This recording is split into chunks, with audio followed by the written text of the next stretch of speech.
Welcome, everyone. I'm going to wait a couple of minutes while people continue to drop in. My name is Sheila Crane, and I'm the chair of the Architectural History Department here in the School of Architecture, and also co-chair with my colleague Jessica Sewell of the school's Inclusion and Equity Committee. We are delighted to welcome you to an event that's part of a series of Dean's Forum Inclusion and Equity lectures and events. Tonight, roundtable on thinking about studio culture and creating a more inclusive and equitable studio culture. We'll bring together a variety of voices.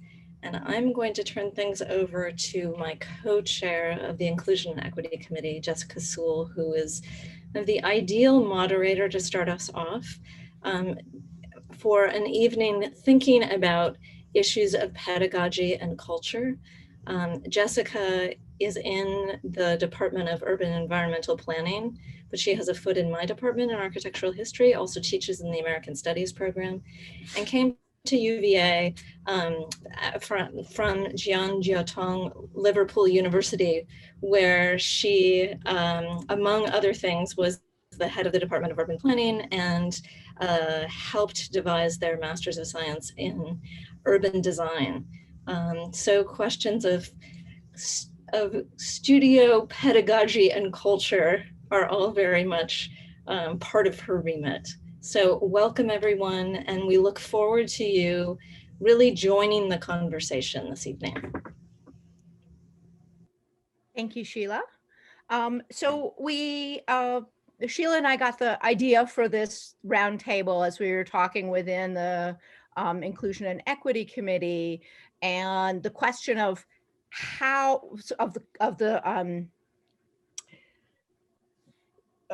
what the experience of studio was something that came up a great deal, especially with the student members of the committee.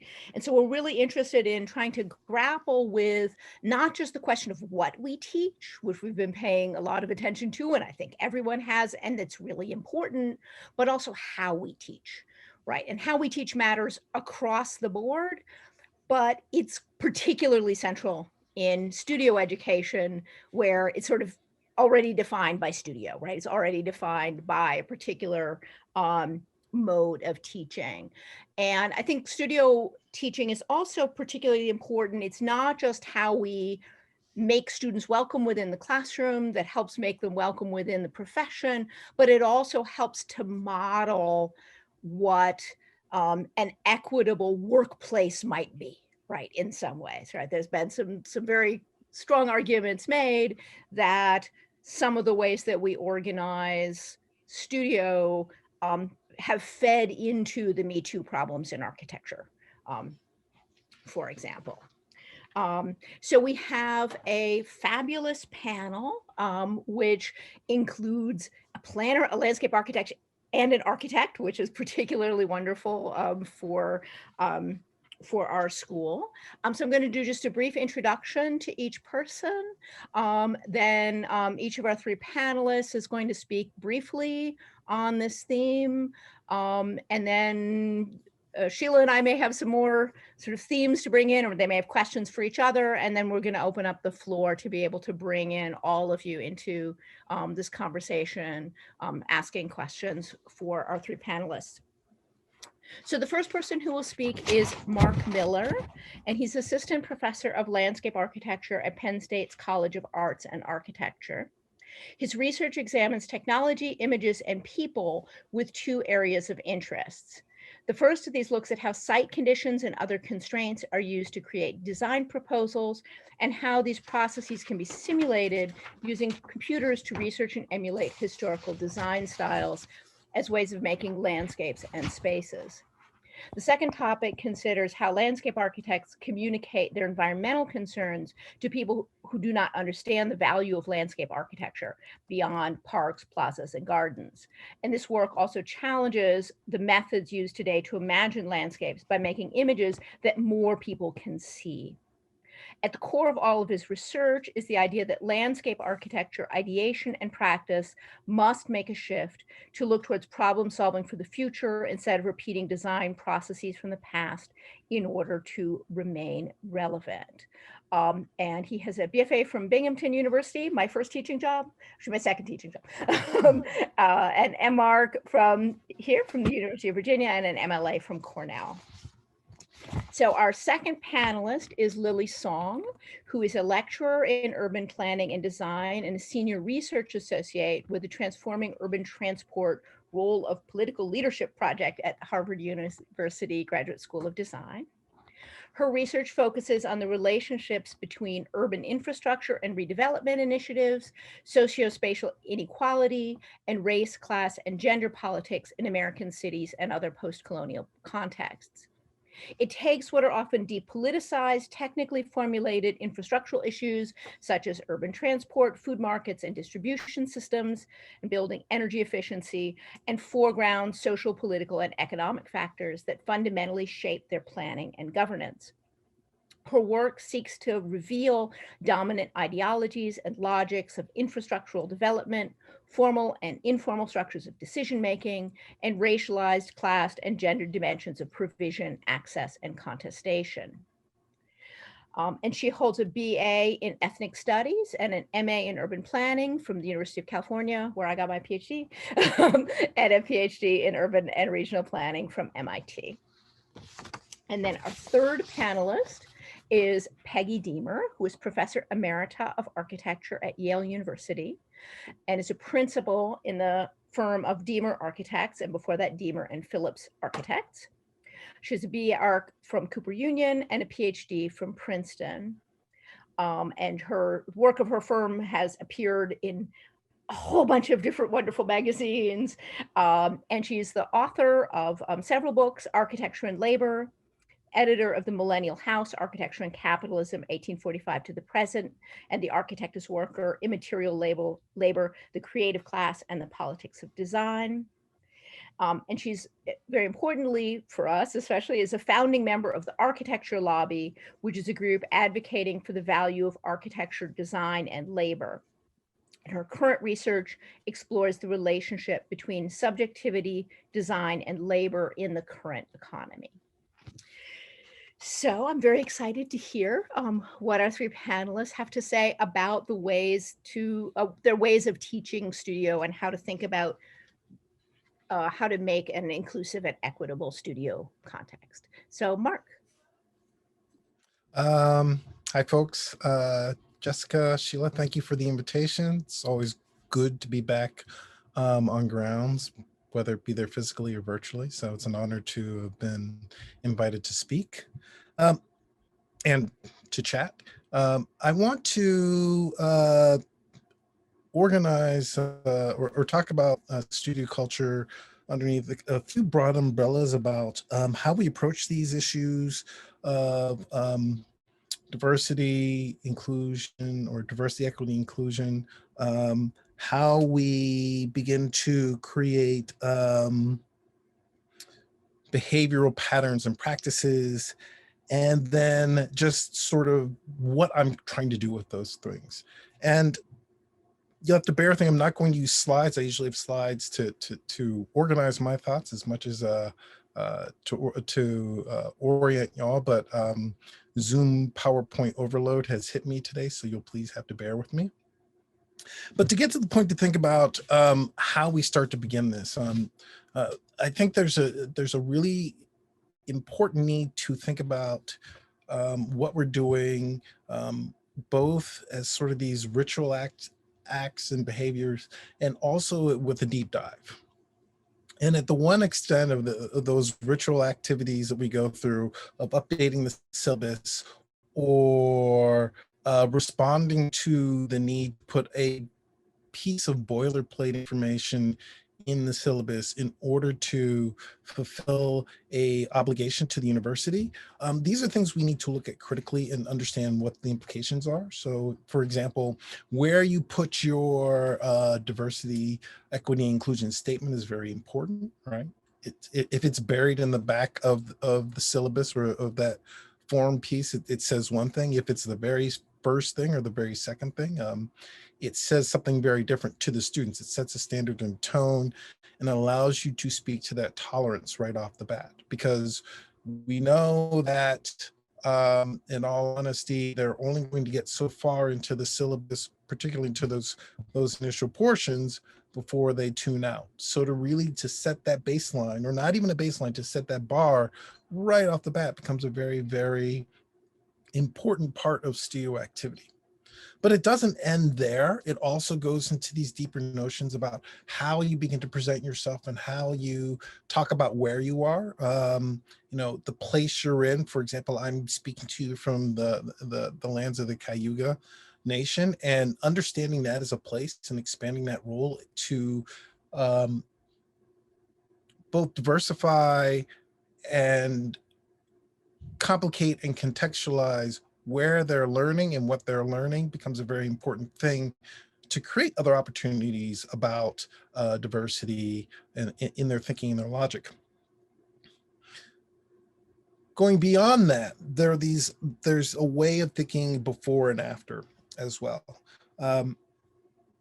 One of the things that wasn't mentioned with my BFA, I also received a degree in architectural history at Binghamton University. So, I come from a house of historians, or of a historian, so that those critical moments are always very important. So to couch the idea of American landscape or American architectural history or American planning history in a critical period of time is very important to me. And I say that because there's this assumption that if we transport Western philosophy and thinking rote as a given, it's an accurate portrayal of things. But if you pay attention to that critical moment of 1619, there's a very curious overlap that creates a very, very tenuous, complex relationship. So the binary that we're usually presented with in popular media, or base cultural assumptions of Black versus white, or enslaved people versus masters, those relationships are a lot more complex, because if you think about it, particularly in the context of landscape architecture or of landscapes, it's actually a triangle where you have a colonial relationship with a group of people who are enslaving people in order to take over the lands of a third. Right. So just to think about that entire dynamic begins to destabilize a lot of the base assumptions. And if you go beyond that, if you think about all these critical moments in landscape history, of the critical, important writing of pastoral and the picturesque and the beautiful, these are all things that happen after that. So to ignore those things becomes a very, very problematic condition. So how you begin to reference those critical moments, that American landscape history is different from European landscape history for these reasons. That becomes a point of departure where you can talk about both and create a lens to understand why one is different from the other, right? So it's a both and relationship that you're creating there, which increases the realm of scholarship that's possible, right? Instead of it replacing one thing, it broadens the base of thinking and provides an opportunity to create information and to reinforce or enhance our understanding of landscape history as part of a series of activities that might have an origin in Western European philosophy, but changes drastically based off of conditions of capital and this assumption that land is open and that the people who are there are savages and part of nature, right? That entire dynamic opens up. So to think about those things in those terms and to figure out ways to always get those moments in to talk about things, whether it be through reading or through image making or through critiquing images, is an important part of the way I think about things. So to think about that image and expanding beyond that, there's this need to say, all right, if the image, if the way we learn these things, or the way we suppress these histories and make these assumptions is through the image, what's the contemporary image that we use now? What's the contemporary modes of media that we use now to either continue to suppress or to create opportunities across the broadest space possible? And when I think about that, I think about the implicit or the interesting role that landscape has played with respect to emerging important groups. Typically it was associated with capital, but we're at a point in time in history where it can't be just about capital. We are all invested in our futures one way or another, as we can see based off of what's happening and what has happened and what is still happening in Texas, that it's not a small segment. We are all at the at risk, and there are varying levels of risk, but nonetheless, these are stories and these are impacts that we'll all have to confront in one way or another. So how we begin to think about those things collectively, how we begin to represent those things collectively, I would argue is not based in the project, in the individual project. I argue that it's based in the storytelling, right? Creating the narrative, creating scientific fictions that imagine the near future with respect to climate and with respect to culture. Because if we all think about it, or it's already been demonstrated through the Brookings Institute that in 2050, the demographic makeup of the United States will be radically different. And that radical shift will also require us to look at the history of those people and to understand how they fit in landscape history again. So either we start to address these disparities and these inaccuracies of American history now, or we have to go forward in the future, or we'll have to deal with this in the future in a much more conflicted and problematic manner. I'm going to reserve my time, and because I think I've gone on enough, and I'll hand the mic to the next person. Thank you. Great. Thank you very much, Marc. Lily? Sure. Thanks, Marc. So I'm an urban planner who teaches studios, practica, and seminars in a design school to graduate students of planning, urban design, landscape architecture, architecture and design studies. So, I mean, this is to say, I just couldn't be more thrilled to be part of this cross-disciplinary conversation at UVA about the how of teaching and learning as designers, particularly in ways that advance inclusion and equity. And I guess I should say that I came into the field from a community organizing and development background, which really shapes not only what I do as a planner, but how I do it. And at the GSD, I'm a faculty coordinator for co-design, which is a school-wide initiative to tighten links between design teaching, research, practice, and activism. We undertake learning by doing projects with place-based partner organizations and agencies.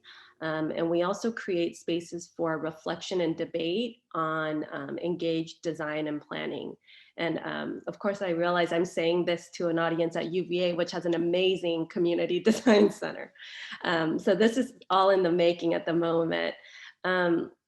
And a question as a design educator, as a planner, that really motivates me and that I'd like to bring into this conversation is one posed by the great community builder and movement architect, Grace Lee Boggs. And she asked, what does it mean to be a human in the 21st century? And we know that the 21st century is not only a time of grave physical and existential threats from climate change, which Marc referred to, that many are experiencing across the country, global pandemics, winner-take-all markets, and vast socioeconomic disparities.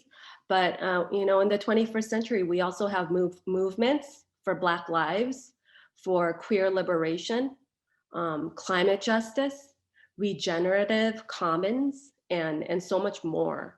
And these transformative forces are percolating and reverberating in our own design institutions and professions, in large part thanks to student activism, right? And those of our fellow faculty and colleagues as well. And they're asking that we seriously reckon with our roles and responsibilities to become part of the solution, because we're also part of the problem, right? And that's something that design and protests and other design justice movements have pointed out, have illuminated. So the question that I keep coming back to are, as designers, what does it mean to be a human in the 21st century? How can we bring our best selves to the work, combine our know-how with the know-why and place knowing of community-based activists, organizations, and movements?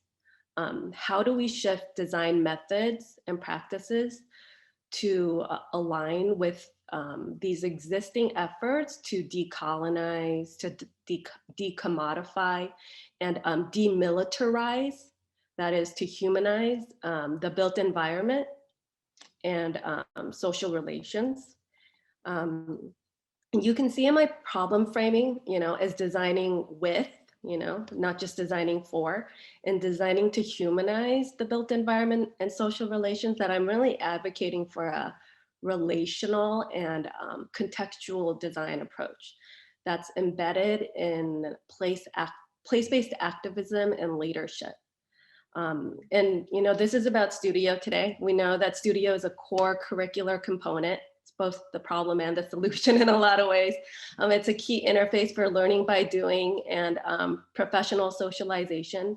So I think that I see it as a key venue to cultivate these sensibilities, relational and contextual design, and try to build these muscles with students.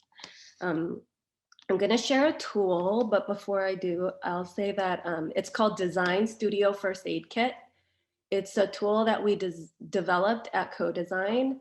And just like most of us have a first aid kit at home for self-administering, we thought this critical mindfulness tool could be similarly accessible and handy, so that we can help us pay closer attention to what's happening and how we're taking action and moving through spaces with more intention. And by through, I mean, we come to spaces, we intervene on them, but we also exit eventually, right? Or move forward in different ways.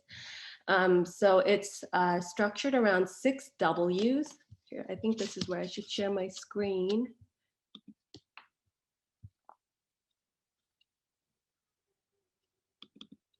It's not in the right order. Let me go back. Okay, here we go.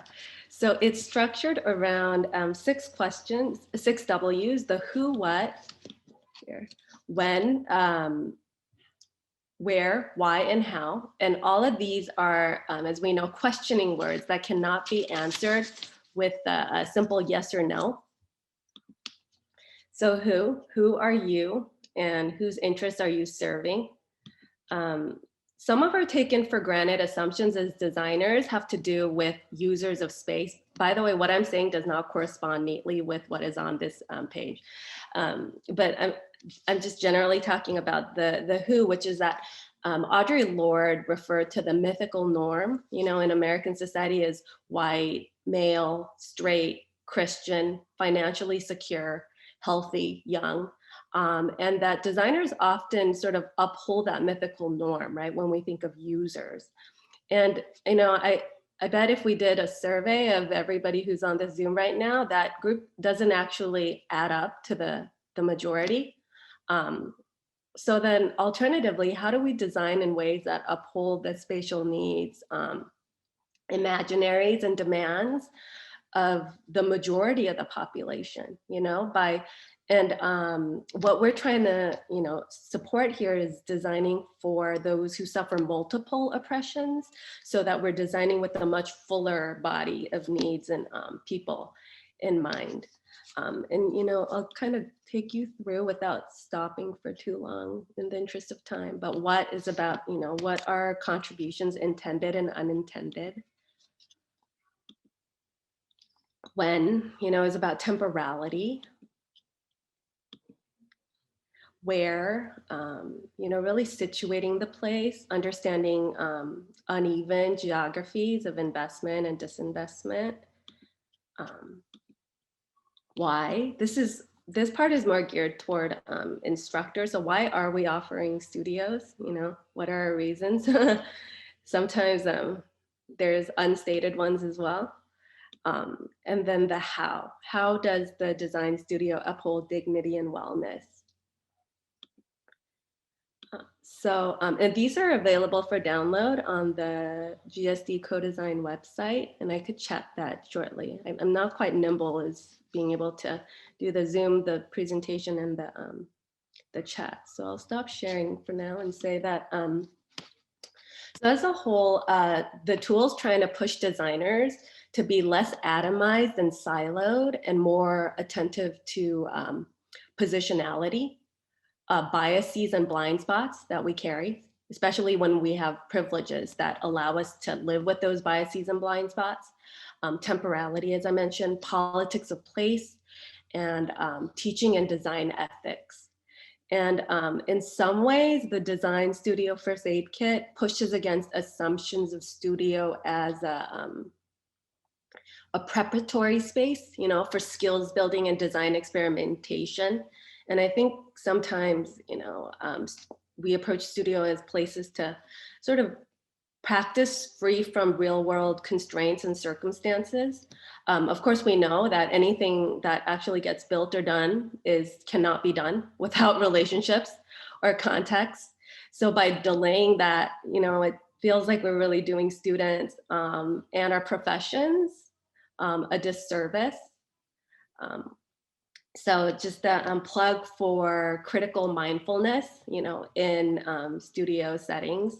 And I have other thoughts on engaged teaching and learning, but for now, I'll stay in the studio lane, and I'll pause and turn it over to Peggy. Great, Peggy. You're still muted, Peggy. There we are. Hi.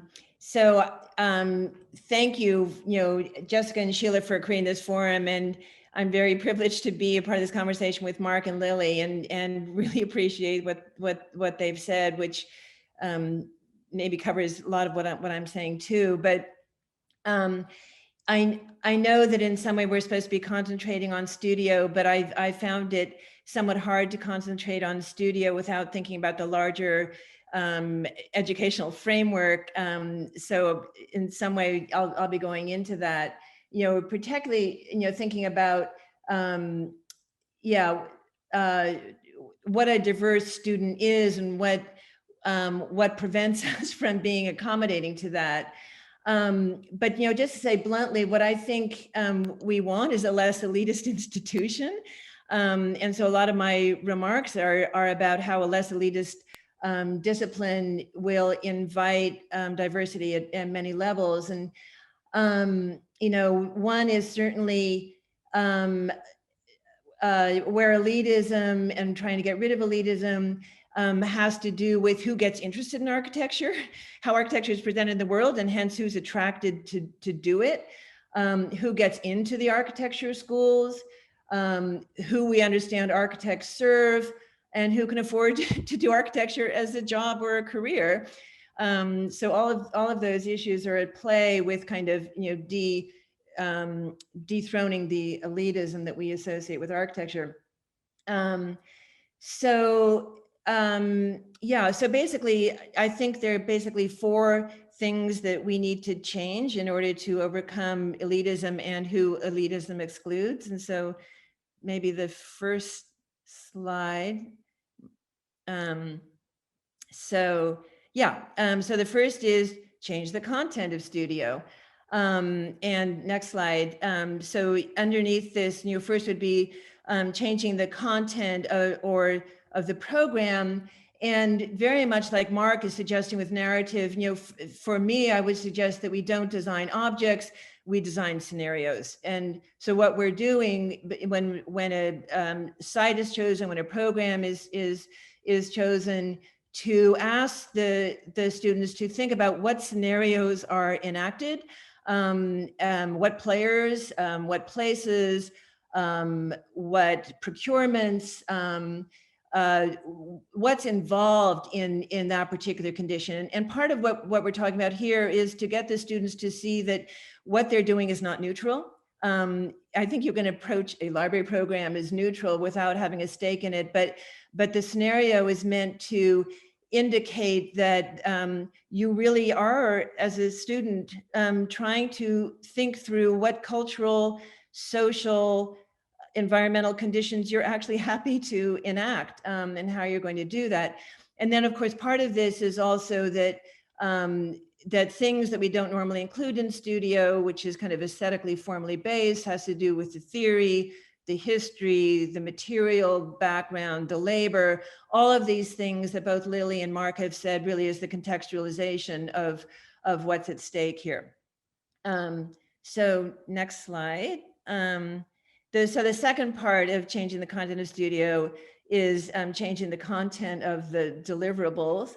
And this is probably a no-brainer, but if we're emphasizing scenarios as opposed to buildings or form, we don't want to be privileging the standard plan, section, elevation, those kind of visual things. But we want to be judging and evaluating the scenario's efficacy and the logic that goes behind it. And so we're judging something different than the form. And I want to say in some way, this doesn't get rid of design. It just broadens the notion of design that we're looking at. We're still in some way looking at the elegance of the scenario that's put forward and how it's actually handled. Yeah, changing those contents. So next slide, please. So the next big thing is changing the form of studio, which is how it is that we actually enact studio. And next slide. So the first of this would be the form of the desk crit. I think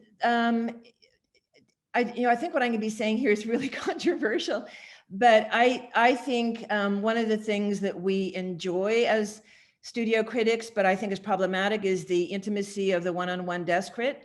And I think it's an intimacy that is, on the one hand, incomplete, and on the other hand, deceptive. And it's incomplete for many of the things that I think Marc was suggesting. It's like, we assume that everyone comes to the table as equal players with the same neutral background, that same mythical individual, when in fact, the backgrounds are very, very different. And we tend to suppress those differences, whether you're coming from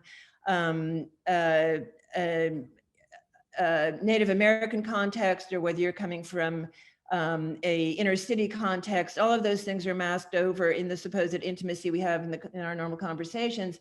But I think it's also deceptive in as much as we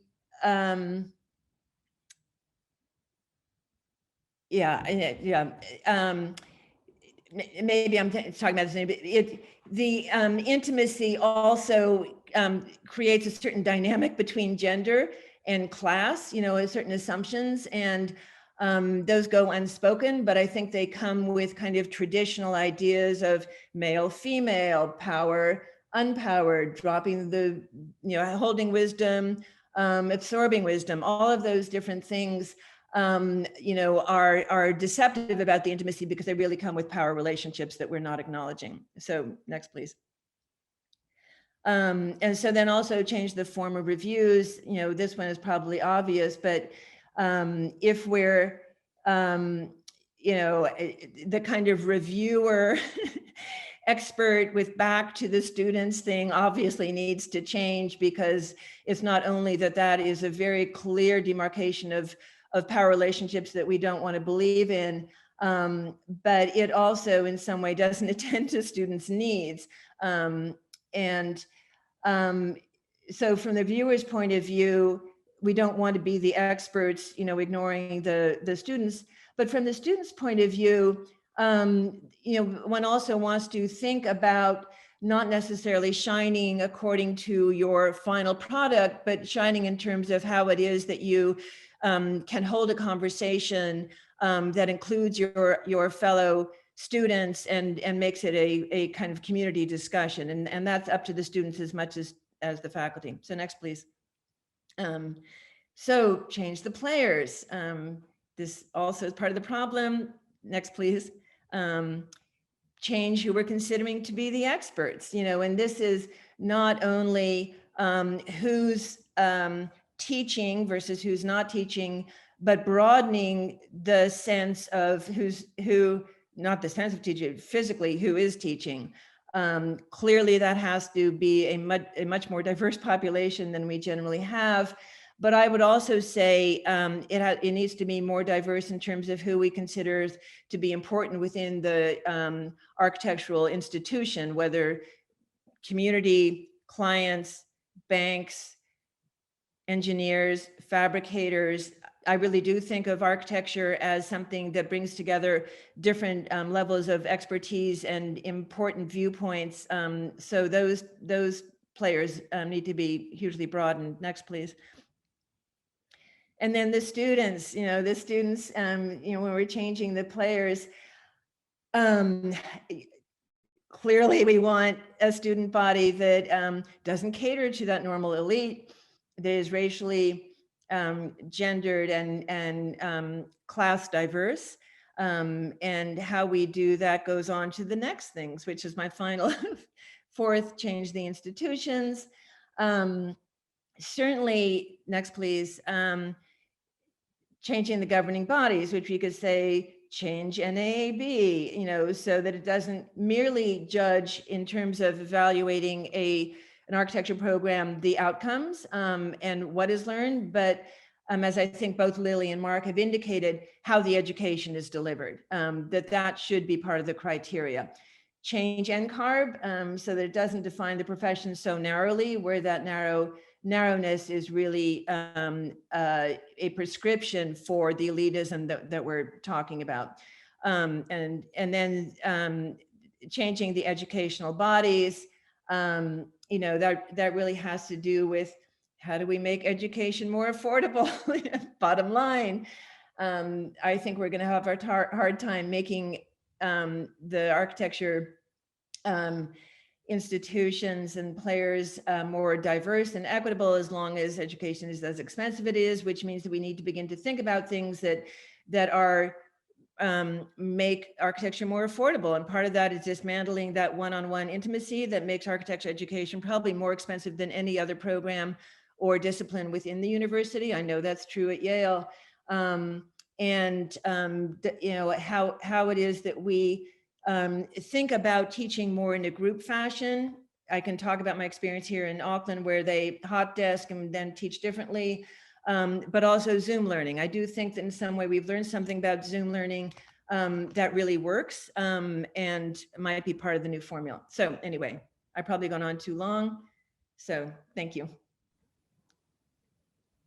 Great, thank you. You all brought a whole bunch of different really interesting questions in. I thought what might actually be a good place, since we want to think about this as a roundtable and a conversation, is to see if any of you have questions for each other.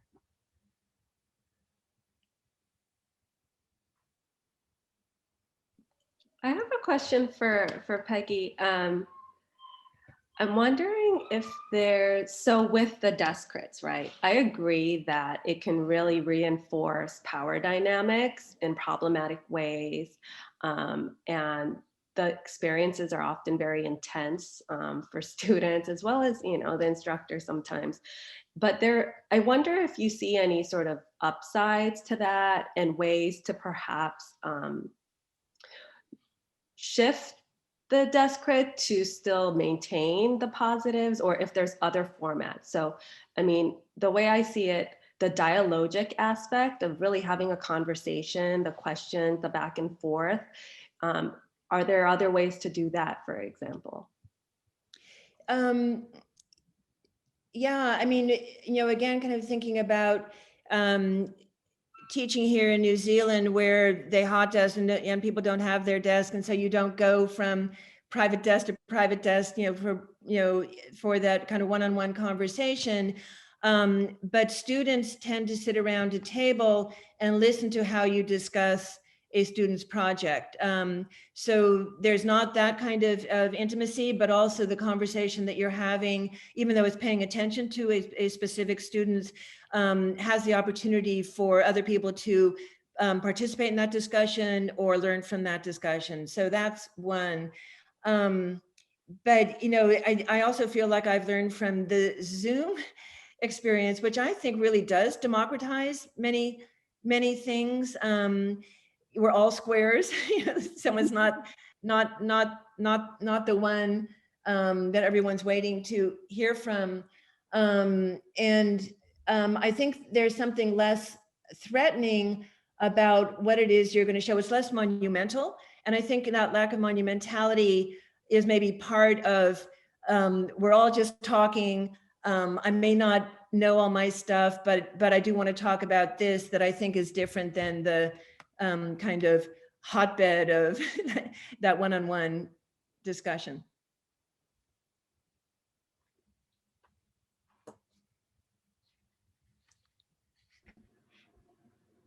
I'm going to jump in that a little bit and say that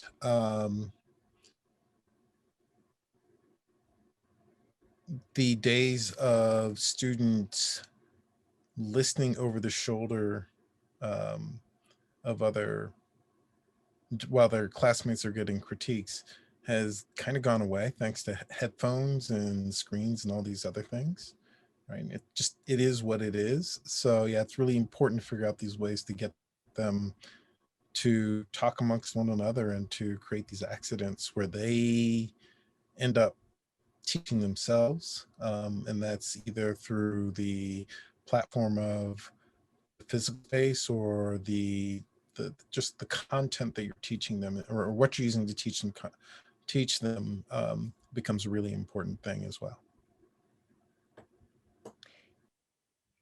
Can I throw something out there that is really going to be controversial? But, you know, in thinking about giving up that one-on-one intimacy, and it makes me think about how, I don't know what it's like now, but architectural education, design education in Italy was really done in an auditorium. And people would bring their designs in at the end and they'd be marked, but there was not anything called the desk crit. And I think about what that yielded in the 60s and 70s, you know, which is fairly radical with Italian architects. And so I'm wondering whether there is something about that one-on-one that elides a more political discussion about what it is that you are asking them to do and what it is that they are responding to do. There may not be a relationship there, but I do think I'm suggesting that there's maybe a relationship between the publicness of a studio discussion and a political awareness.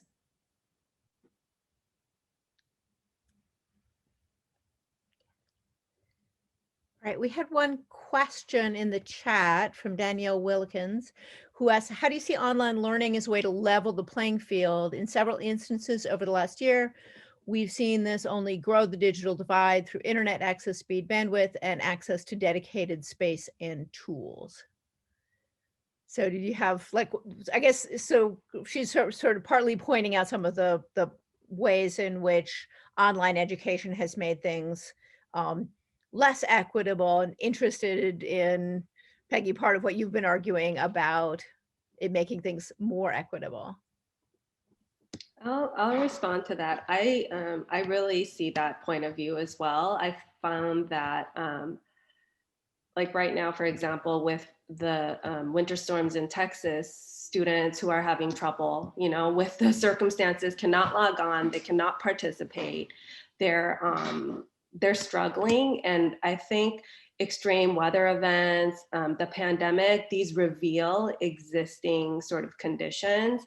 And so with online learning, it does sometimes exacerbate the differences, the different sort of levels of challenges that students face. Because learning technologies are great, but I think it's also important to understand sort of the tensions inherent in them with Zoom, it is great that we're all squares, but the fact that we only land on one face that has the voice, sometimes, kind of undermines like conversation, real exchange. It is still a bit listening, to the person who has the wherewithal to command everybody's attention, which is typically the instructor or somebody else who has authority in that setting. So it's important to acknowledge that.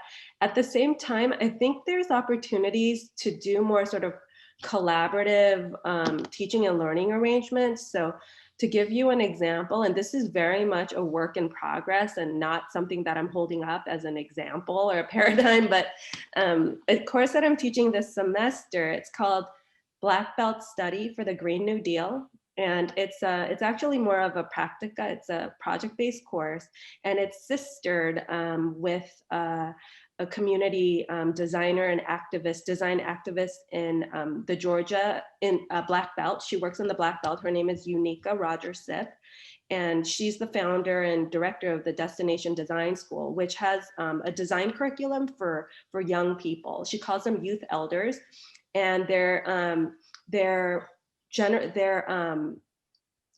African-American, they're from African-American families that are residing in these like ancestral lands in the Black Belt.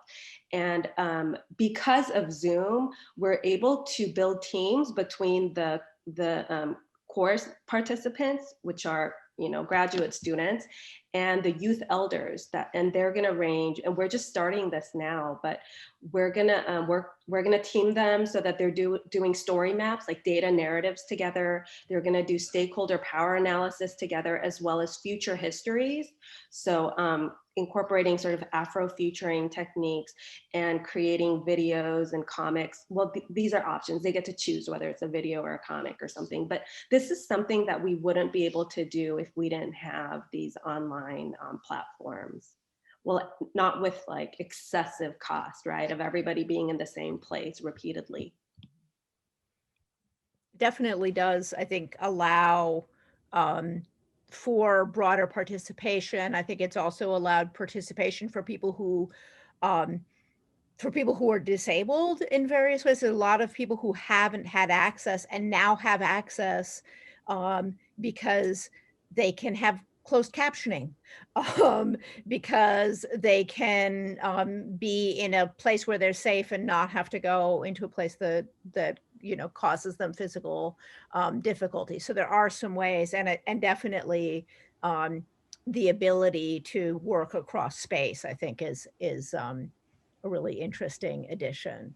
And I find, just from my own teaching, being able to move into small groups, to be able to move back and forth between different scales is at least an interesting part of the project. I thought it might be interesting to kind of bring us back, and we'll go back to the chat to pick up a couple of the questions, but there's some interesting threads across the comments that people have made.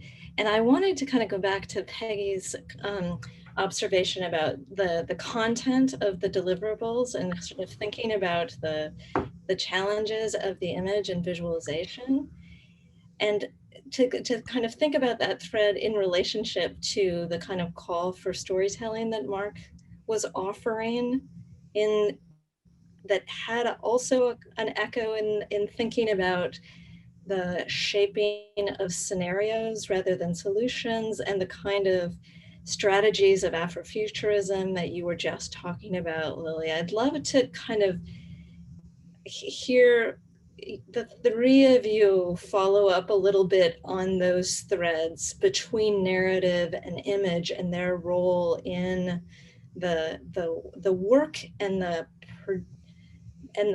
kind of content of production, or the modes of production that are at the heart of studio culture, and what you think the kind of potentials and challenges are there.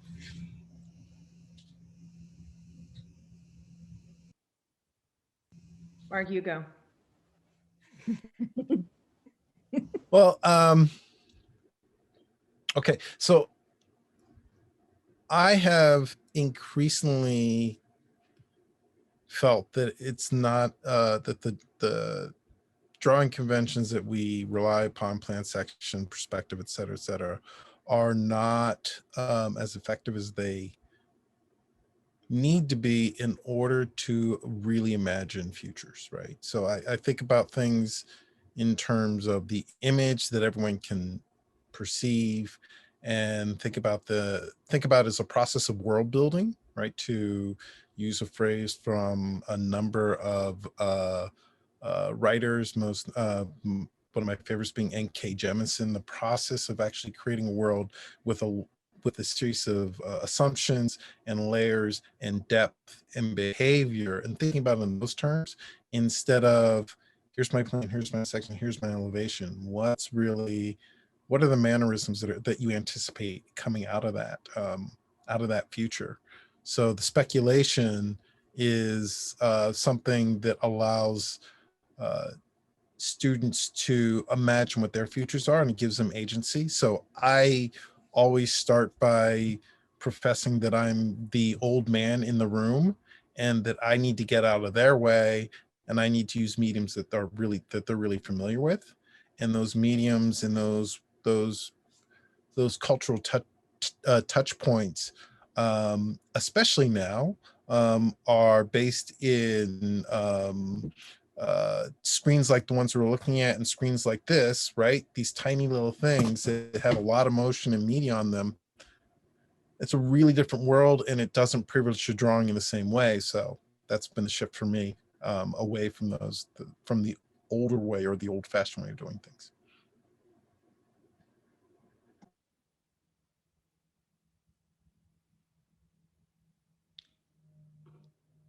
I mean, I can jump in. The design of scenarios or narratives is clearly to indicate that we're not designing objects, that's not the main thing. Even if the program is, like a new community center, that we're not interested in what that elevation looks like. We're interested in what community is and how it is that we understand that place and that community. But it's also a temporal thing. And then this relates, I think, to your question, Sheila, you're asking about how do we represent something temporal as opposed to something stable. And that really comes up with new devices, whether it is the storyboard or whether it is the schedule, and that those have different conditions, and, depending whether you're talking about a year or 5 years, and how that scenario plays out. But in some way, it also has to do with mapping. I think if we're talking about scenarios, both synchronically and diachronically, as in synchronically is kind of like, what does it mean for that place and the players and the actors and the authorities and whatever, but diachronically, which is how is that procured up front, and then how is it actually performed at the other end. Those are things that maybe demand knowing where things have come from in terms of sourcing, but also who's going to move into that community that isn't there now as things change. And so anyway, it certainly brings up representational issues that we need to explore, and that we're learning, I think, from other disciplines. And it's stealing from other professions or other businesses, like using the data that is provided by Esri for Tapestry, or the Nielsen Claritas similar reports about understanding who those demographics are now, and imagining what they would look like 20, 30 years in the future. Right, in making those shifts and actually making the paper dolls that show us who those folks are in those futures, instead of being so staid. So we understand that transformation, right? Yeah, I want to pick up on that thread about the creative dimension and sort of transformative dimensions of storytelling and narrative strategy. Just like visuals or visual communication is so important for how we understand the world or a place in it or what could be. various sort of narratives or, communication strategies where we might use data, different kinds of data can be really helpful, I think, in training designers to think about creating change with place-based partners. So to give you an example, there's a project that we're involved with at Co-Design, which is the Mattapan Mapping Project. Mattapan is a neighborhood of Boston. And it has, after decades of disinvestment, it's suddenly seeing, transit investments and urban redevelopment. It's really close to JP, which is a very coveted neighborhood and location. It's what we're trying to do is work between students and faculty and community residents to build out a mapping platform that includes different kinds of data. But this data is really telling a story about speculative land development, but also about histories of neighborhood-based activism. So we're recording oral histories, we're finding ways to depict that on the map. We're also highlighting, we're engaging, there's a Greater Mattapan Neighborhood Council, and we're working with them to come up with alternative housing and land use development typologies that would work in different places in the neighborhood, so that we can also tell this story of alternative forms of spatial development in this very space. So we see it as a creative act. It's not just like, archive. I mean, not to say archiving is not creative or exciting, but there's definitely a design dimension to it. Great. There's one really interesting question in the chat about the time requirement of studio. Right, saying the time requirement of studio, and I would add to that also the fact that studio is often twice as many credits as any other class and expects, like, not just the time that you're there, but expects you to sort of live there very often, right? The time requirement in studio seems to both reinforce the issues of inequity between students, right? So if you have jobs to pay for your tuition, or you have other humans who depend on you, right, and you can't sort of be there all night, but also creates a labor force that doesn't value their hours, right? It teaches students that what they should expect in the workforce is to be pulling all-nighters also. And she said, as for Peggy particularly, how the changes she proposes can help alleviate these systemic issues, but also interested in any of your thoughts on this problem of kind of the time demands of studio and equity. Yeah, I think it's such an important point, and I'm kind of embarrassed that I'd bring it up, so I really appreciate that question. On the one hand, around the points in the studio being this, big thing that everyone cares about and establishes your reputation amongst your peer group and, in the institution. One way of doing that is to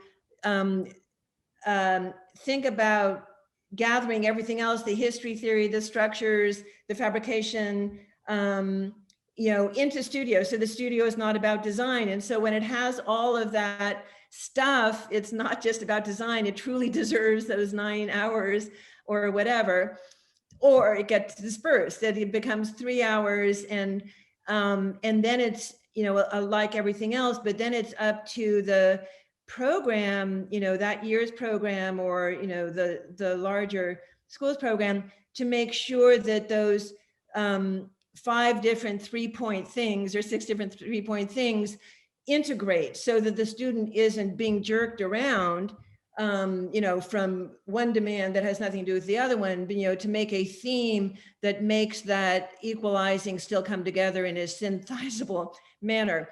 So that's one, but certainly around the time thing, I think if there was not an emphasis on formal virtuosity, the time thing would be different. If we just thought of this like the time you put into your history program or the time you put into your others, it's like you read it, you understand it, you think about it, you digest it and you move on, as opposed to 1 more hour will make it that much more elegant.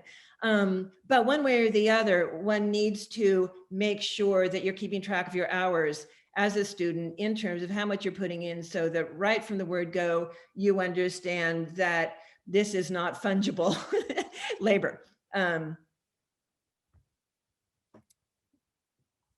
Okay. Other thoughts on the question of time?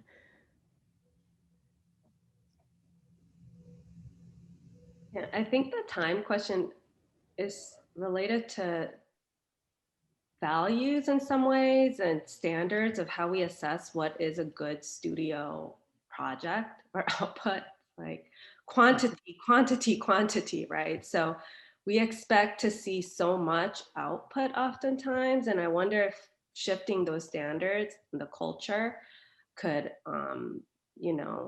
address that. And because of studio, I think oftentimes other courses that aren't studio suffer. So studio becomes a standard for, what should be one's like sort of the best work. And then then students sometimes say, oh, well, it's not a studio, so you can't expect all this in this setting. And so it's really got this effect beyond the studio course itself. And again, I think shifting, not quantity, but quality, and, really what that means, and having discussions about what quality is. Is it about relevance? Is it about impact? What is it about? Is it about your own sort of self-determined objectives for learning, and how you reach that? I don't know, but I think a sort of larger conversation about standards are in order. Yeah, I was thinking all of this that, I mean, at some point, institutions, programs need to own up to some of the impacts and assumptions they built on them, that they apply themselves in this endeavor to be excellent, or to have the best students possible. And there becomes this disconnect that's either related to the amount of time that people have. When I was going through grad school, I was working on the corner as a bartender, so I could pay rent and eat food and purchase model supplies, compared to some of my classmates who didn't have that concern. And that's only gotten worse over time. But then there's also the front end of things. We have to start to think about what our base standards are and assumptions about who these students are with what they're bringing to the table to begin with. So if you're looking for the best and diverse students, and someone comes from a school, example I have is that I was talking to a friend, and they just reviewed an application for a student who had close to straight A's while they didn't have power for 3 months in their home, had to move a number of times over the course of high school. Excellent student, the type of student you want. Can't get accepted because didn't have a calculus class. Problem is, graduated from school where there was no way they were going to get a calculus class because they didn't offer it. Which doesn't seem like a big deal, but 40% of the schools in the United States don't have calculus courses. So if that's your base assumption about what we need to provide that baseline, you just erased 40% of the students that you're looking at in your pool right off the bat. Even though they might be well qualified to do things, if you change your base entry assumptions about what needs to happen and what they need to have as a skill set, right? And that goes back to these other points Peggy was talking about in changing the institution and the expectations of what we expect for them to be professionals, in addition for what the people expect to define a professional. Absolutely. I mean, just to say, I do think that there is this subliminal thought that students have that we cater to, because I know I'm, as a teacher, definitely guilty about this, is like all-nighters equals passion, passion equals talent, talent equals success out in the world.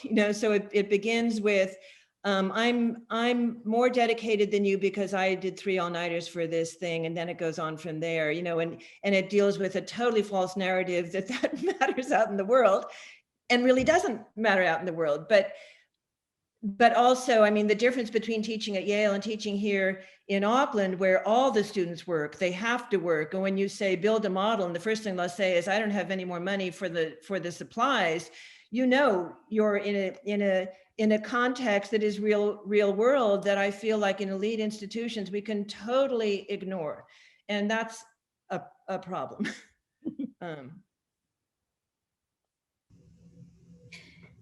There's a question in the chat that brings us back to kind of earlier conversations about community engaged work. Felicia Perez is asking, are there examples in your programs and studios of working, and what have you done to gain trust of communities, to connect with them authentically, to really be able to hear their narratives and needs? So are there further examples or other strategies that you might want to share? Building on that, another theme of the relationality that many of you touched on. Sure, I'd be happy to respond to that question. Thank you for that, Felicia. I think it's really hard to do that in studio settings, first of all, I have to say. And where it's happened, it hasn't been in studio settings. So it's hard to build trust, especially within academic calendars and schedules. Most of the trusting relationships, honestly, that I have, that I'm able to incorporate into courses, are existing relationships. And it takes a long time to form them. And so I think a lot of the meaningful work that we're gonna do with, marginalized communities is going to be based on the work we do outside of our paid jobs, that comes with like volunteering or just being an activist and showing up for things.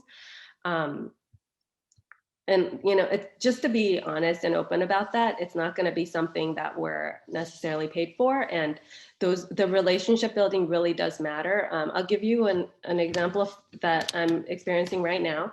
So the Alliance for Community Transit Los Angeles is a coalition of environmental justice, transit sort of advocacy groups, also worker centers, racial justice organizations in LA. And they are advancing a campaign called Divest Invest. It's divest from transit police, which is, I think LA Metro might be the highest, it might have the highest policing budget among transportation authorities, and invest in community-centered definitions of public safety. So shifting the definition of public safety from one focused around police to like lights, comfortable bathrooms, seating areas, nice food vendors, so people, where you can charge your phone, things like that. So that work, I've brought in design students and planning students into that work. And last week we did a reflection session I did with the students, and I asked them, how are you, how do you feel like you're just using your design skills? And they were like, honestly, we're just designing and formatting documents because our design skills are not useful. Like what we know how to design, that's not really going to advance community-centered definitions of safety. But formatting like public communications documents actually really does help, because this is a democratic power building model. It's local activists and coalitions that are advancing this work, and visual communication matters. It's not necessarily the design propositions that students are trained to generate. And so we were kind of holding this intention and saying, God, I'd love to just design the transit space, because one of the metaphors that they're using is Metro as a sanctuary. And the students are like, oh, I could really design the heck out of that idea, but it's not needed. And that's not what we're asked to do. And so sorry, I'm kind of going on, but we have to we're finding that we have to show up. We're showing up and we're learning so much, but we're not using what we thought we would be using, and learning more as a result of that.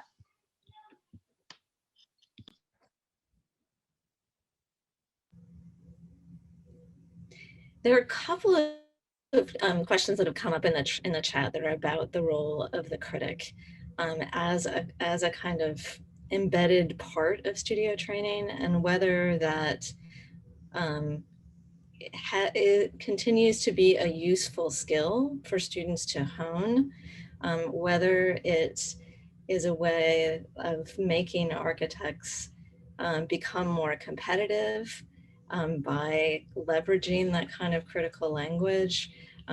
This came up a little bit, but if you have further thoughts on that. Let me just ask, the implication is people are asked to be on a review. And so it's kind of the critics who are invited in for that midterm and final discussion and how they deploy their critical skills. I think it's actually, the question was a little bit even more broadly as a just kind of responding to. Right. I think it also included the idea of students learning the skills of the critic to be able to be learning from each other, right? So the desk crit going, becoming something rather than being between the professor and the student, being something where students are critiquing each other and learning from each other. So criticism in that context. Absolutely, they need it. They need, and it's not just being a critic, it's just the fundamental idea of critical thinking skills.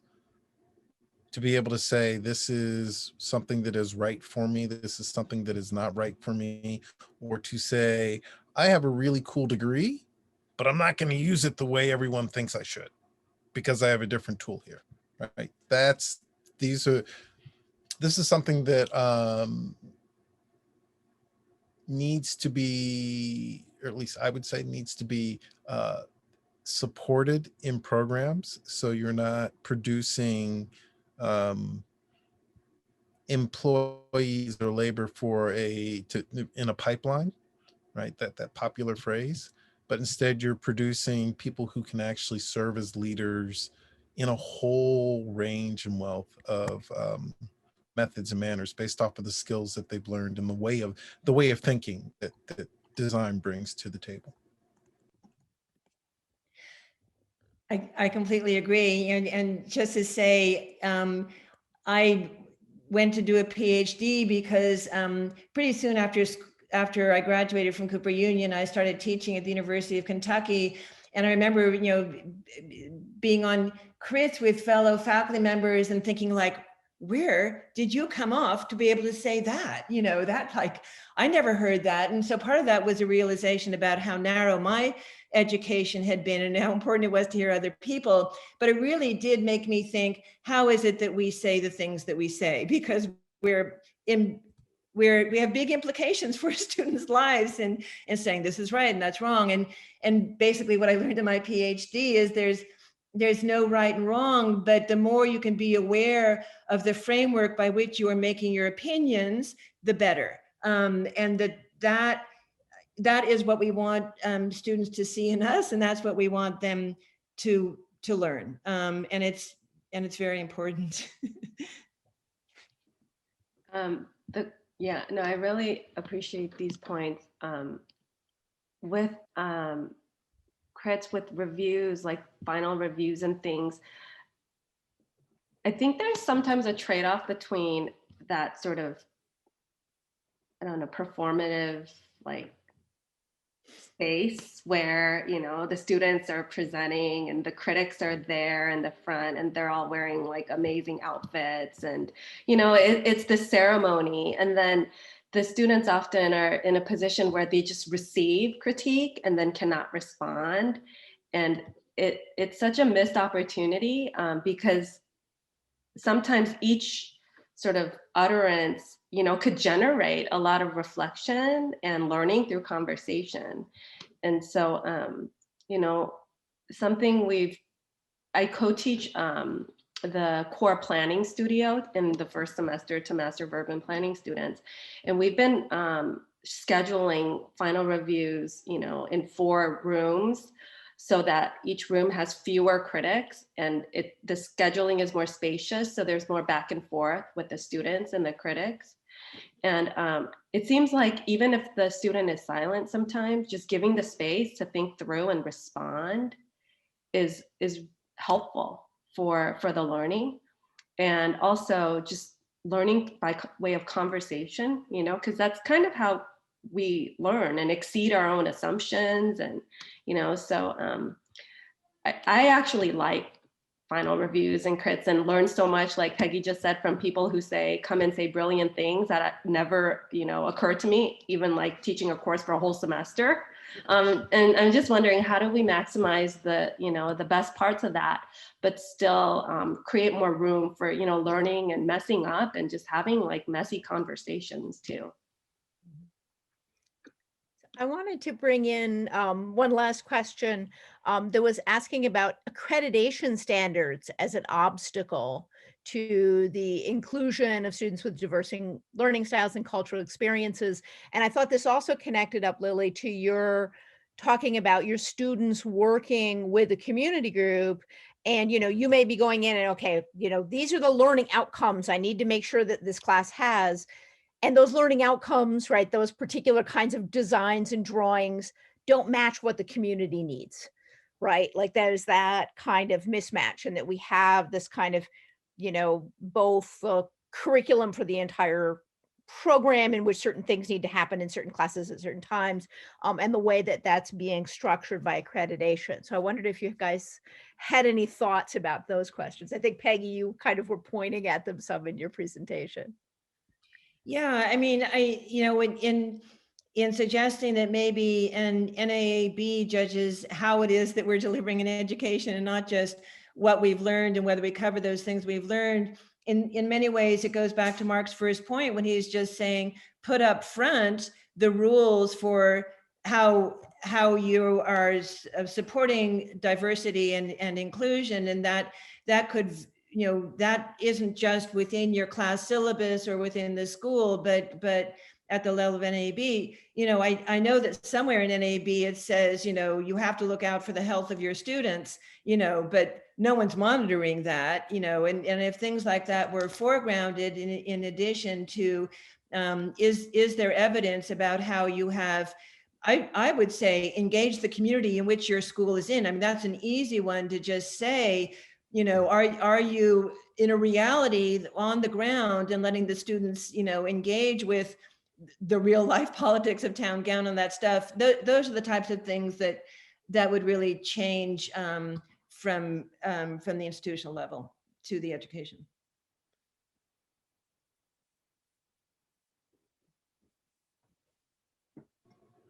I'm thinking about that point from the context of 2 schools.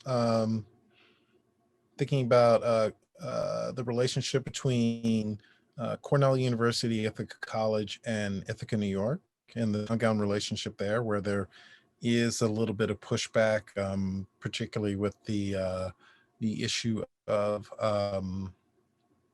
affordable housing and how it's skyrocketing. So studio apartments are now becoming the equivalent of mortgages for small homes from the early 20th century.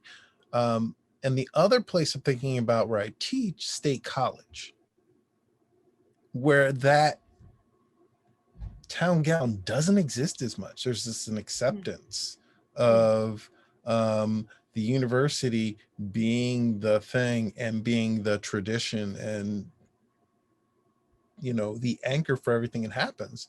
So I don't know if it's necessarily a matter of it being just a relationship of the institution or the program with the community and getting into the nitty gritty there. Because in the case of one place, there's this whole host of things that happens, and in the other, it's there's such a level of acceptance that the university will provide that it dumbs down the opportunities that occur there. So I think it's a much more active process than what we often imagine it being. To be aware of those those conflicts and where they might be is a really important part of it. Marc, what the two cases that you just brought up make me think of sort of what is the case in Boston, which is more like Cornell and Ithaca, and what could be, you know. And I guess there was I think a prompt that Jessica shared and Sheila shared in an email, which is like, how would you dream up studio, right? Like, what would be an ideal kind of situation?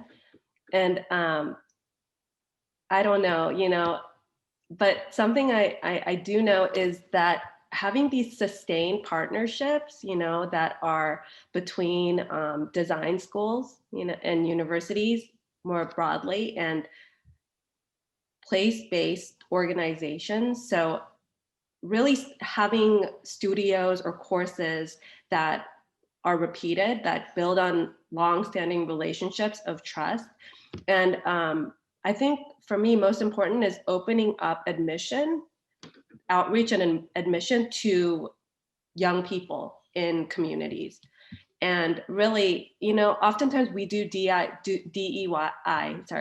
within the university. And it's like, okay, how do we address, how do we, you know, how do you know, whites deal with white fragility or blind spots? Or, you know, how do like Asians address anti-Blackness or something like that? But it's rarely are we really effectively doing outreach and recruitment to place-based leaders who are in frontline communities, who are often, you know, Black, Latinx, you know, depending on the place, not really looking like the majority white or, you know, white proximate groups, you know, that are within the design institutions, right? So I think those kinds of pipelines are really, really important. And I wonder how like long kind of these established relationships could really nurture those, so that we're not just training design leaders that go and work for, you know, I'm not going to say your star design firm because I don't want to say that right now, but, you know, that really are really improving communities, you know, where the schools are, right?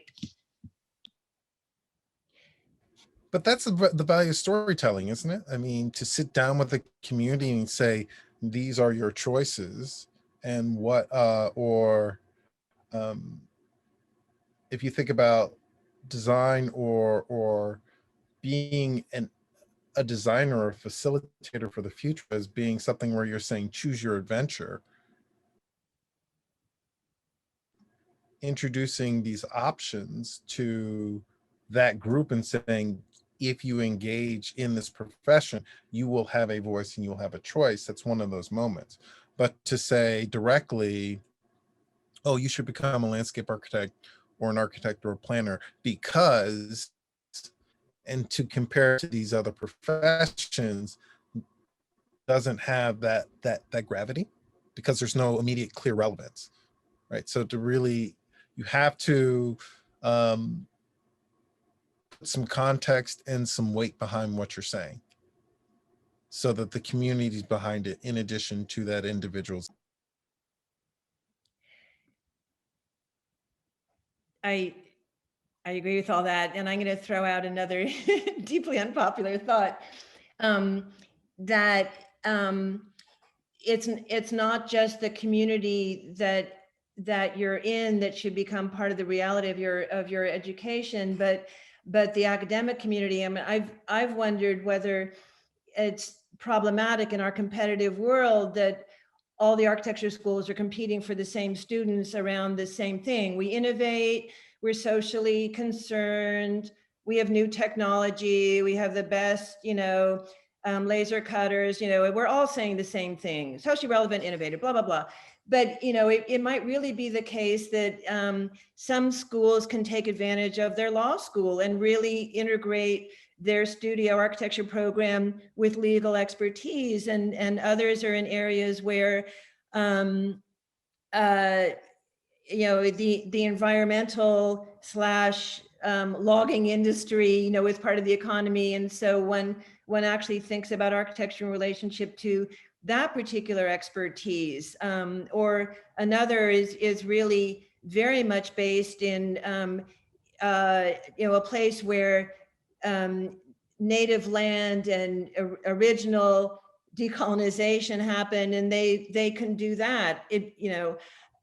I've just wondered whether we can take advantage of our institutions and actually specialize, I hate to use the word, but to address real problems. As long as we're all generalists and we're all, doing whatever, like none of our real world problems, housing problems, environmental problems, we're not going to have impact on those things. I'd also throw in just in terms of thinking about the structure of the university and where money is coming from and how money gets spent, right? Lily was talking about the ways that, she's able to do community work because of her own unpaid long-term investment, right? And, thinking about what does the institution pay for and what does it not pay for, right? Does it pay to have a community member actually be paid as a co-teacher of a studio, or are we asking the community members to essentially help teach for free because we're going to give them these ideas that students come up with, right? Or, I think the stories and things matter, but I think we have to be careful not to overvalue what we think we're bringing in, right? And some of that is about financially as well. All right, well, we have 2 minutes left. So any last things you want to make sure to bring to the table before we go? I'll just say this is on us, right? It's on faculty members, it's on departments. It's not, maybe if we teach them, they will understand. We need to do some deep diving and some really serious reflecting in order to address things properly. I want to second that, and I quoted Grace Lee Boggs, that we're the problem and we're also the solution. And especially those of us who have access to decision making and resource allocation within schools and universities, I think can really be a big part of the solution. And I'll just say, I hope that we make the connection between the very profound idea that it's on us within academia to say it's on us within the profession as well. And there's a deep relationship between who's attracted to our schools and what it is that they think they're going to be facing. And so it's on us to think about the larger professional apparatus as well, if we want to make our education effective and attractive. Thank you all very much. This was a really wonderful conversation that's bringing up all kinds of ideas that hopefully we'll run with and hopefully you'll run with, right, in various ways. We really appreciate your being willing to spend this time with us. So thank you all very much.